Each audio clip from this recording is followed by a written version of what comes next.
ইয়াসমিন, উপস্থিত আছেন কেন্দ্রীয় কমিটির আমাদের ছোট বসুরা, উপস্থিত আছেন আমাদের নিজাম ভাই, উপস্থিত আছেন বিভিন্ন জেলা উপজেলার প্রতিনিধি, আরো উপস্থিত আছেন আপনাদের আমাদের সহযোগিতা প্রতিটি জেলা উপজেলার শিক্ষক শিক্ষিকা ভাই বোনেরা।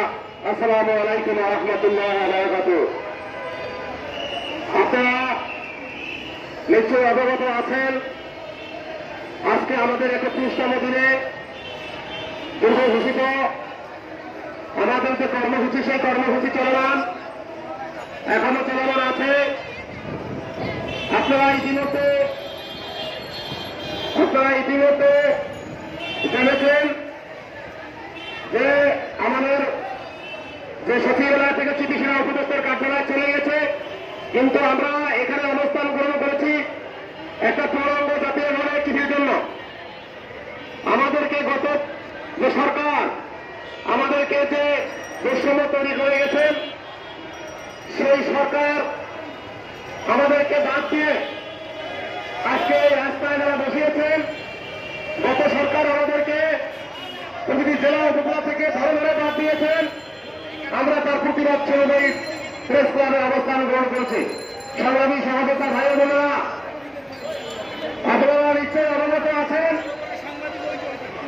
কিছু ফ্যাসিস্টের দোষক তারা বিভিন্নভাবে বিভিন্ন দপ্তরে আমাদের বিরুদ্ধে, স্কুলের বিরুদ্ধে বিভিন্ন কুমন্ত্রণা লিপ্ত, তারা ফ্যাসিস্টদেরকে এবং বিভিন্ন মহলকে ভুল বুঝিয়ে আমাদের এই স্কুলগুলোকে আরো প্রশ্নের সম্মুখীন করেছে।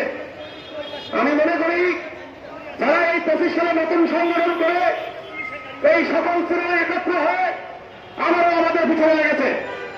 তাই যে কোনো মূল্য হোক স্কুল বাঁচাতে এদেরকে প্রতিহত করতে হবে। আর যদি এই চোরদের প্রতিহত না করা যায়, এই দালালদের যদি প্রতিহত না করা যায়, তাহলে সরকারের কাছ থেকে আমাদের বিদ্যালয়গুলো জাতীয়করণ করা আমাদের পক্ষে কষ্ট হয়ে যাবে। কারণ এই দালালেরা তারা ইতিমধ্যে আপনারা জেনেছেন গত পরশুদিন রাত 12টার সময় এখানে এসে শিক্ষকদের ধরার মুখে পড়েছেন এবং শিক্ষক এবং পুলিশদের সেই বাইরের প্রচন্ড মেরেছেন তাদেরকে এবং এখান থেকে তাদেরকে বিতাড়িত করেছেন। তারা যে কোনোভাবে আমাদের কর্মসূচিকে প্রশ্নের সম্মুখীন করতে যাচ্ছে। তারা বিভিন্ন দপ্তরে গিয়ে গিয়ে তারা পণ্যম বর্তমান আমাদের নানা প্রচার করাচ্ছে, আমাদের স্কুলের বিরুদ্ধে দেখা যাচ্ছে।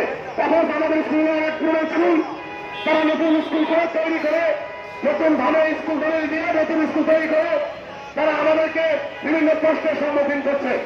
আমি মনে করি এদেরকে যদি প্রতিহত করা না যায়, তাহলে আপনার আমার এই সকল কষ্ট কিন্তু বিফলে যাবে। তাই আপনারা এখানে যারা আছেন সকলে মিলে এই দালালদের প্রতিহত করবেন। আর আমরা আপনাদেরকে অবগত করতে চাই, আমরা এই 18 সাল থেকে এই জাতীয় প্রেস ক্লাবে অবস্থান গ্রহণ করছি। এখানকার প্রশাসন সকল দপ্তর আমাদেরকে চিনে, কারণ আমরা ইতিপূর্বে কয়েকবার 18 সাল থেকে কয়েকশোবার আমরা এই বিভিন্ন দপ্তরে সচিব, ডিজি যারা যারা কর্মকর্তা ছিল সকলের সামনে আমাদের বিদ্যালয়ে নিয়ে কিন্তু জাতীয় করে আমরা কিন্তু দাবিদার। সুতরাং বিভিন্ন মহল তারা যে অপপ্রচার, তারা যে বিভিন্ন কুচ্ছা, তারা যে স্কুলে যেন না হয় এই ধরনের অপপ্রচার করে তারা বিভিন্ন সাহায্য করে ইতিপূর্বে আসলে প্রতিহত করবো এবং যে কোনো মূল্যে অবশ্যই আমাদের ন্যায্য দাবি সরকারের কাছ থেকে আদায় করবো। আপনাদেরকে আশ্বস্ত করতে চাই আমাদের এই আন্দোলন বৃথা যাবে না ইনশাআল্লাহ। গত আমাদের যে জানুয়ারি 26 থেকে সবাই সেই আন্দোলন বৃথা যায়নি, কারণ আমরা প্রধান উপদেষ্টার কার্যালয় থেকে চিঠি পেয়েছিলাম। ইনশাল্লাহ এই আন্দোলনের মধ্য দিয়েও কিন্তু আমরা আমাদের সেই ন্যায্য দাবি চিঠি ইনশাল্লাহ পুরো হতে পারবো বলে আমি বিশ্বাস করি। তাই আপনাদেরকে বলবো আপনারা আছেন, আমাদের সাথে থাকবেন। ইনশাল্লাহ আমরা আমাদের ন্যায্য দাবি আদায় করে অতিরিক্ত হয়ে তুলবো।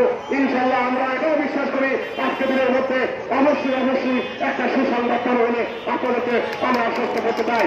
আপনারা অবশ্যই কারো কথা শুনবেন না, আমাদের কথায় সত্য তারা হবে না, আমাদের প্রশ্রয় দিবেন না।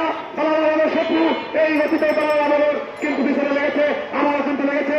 আপনারা জানেন তারা বিভিন্ন পিতা চাপায় আনাচে কানাচে উপরে নিচে বিভিন্ন জায়গায় আমাদের এই আন্দোলনকে নিয়ে বিভিন্ন দলে অপপ্রচার করছে এবং বৈঠক করে গোপন বৈঠক এই বৈঠক সেই কিন্তু আমাদেরকে দমাতে পারে, কারণ আমরা আপনারা একত্র আছি এবং থাকবো ইনশাল্লাহ।